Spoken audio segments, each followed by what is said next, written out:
I think you all would have heard at some point or the other around the delays at the master's office. And this was due to a data breach that happened and severely affected that particular sector. Bruno, I wanted to find out from you, what kind of effects are we still seeing? Is there going to be any light at the end of the tunnel? Has there been any word from the master's office in this regard? What's going on there? So a light at the end of the tunnel is a bit of a strange one. With the master's office especially, I don't think we've seen light at the end of the tunnel for quite a few years now, and that's pre-COVID. So maybe to rephrase that, are we at least going to get past this backlog that's currently the backlog that was created during COVID, and now on top of that, the data breach?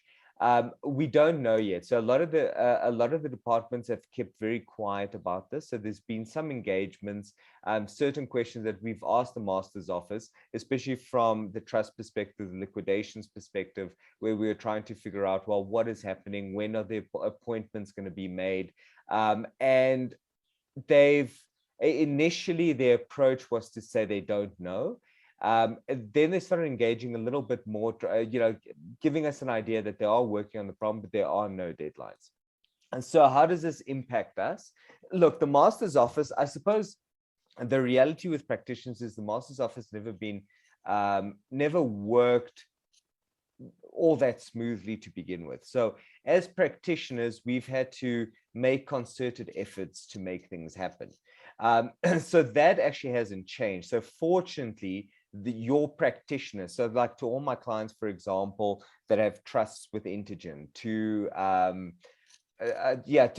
everyone who might be doing a deceased estate, the reality is the practitioners that have undertaken the work are actually used to the master reacting in a certain way or taking long to act. So I'm not too worried about that. So I think that things will probably be normalized from the data breach perspective. There is still a backlog that's accumulating all the way from COVID from last year.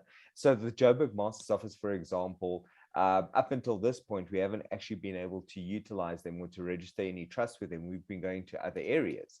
And that hasn't changed. So this data breach has just made things worse. I do suspect it's going to revert back to the position it was, which is still a huge amount of backlogs. So light at the end of the tunnel, that's a bit of a weird way of looking at it, I think, or not weird way, but an unfortunate way of looking at it. I don't see light, but I do see that it's going to, there's going to be a curve and it's going to go back to the way that it was a few months ago. Thanks so much, Bruno.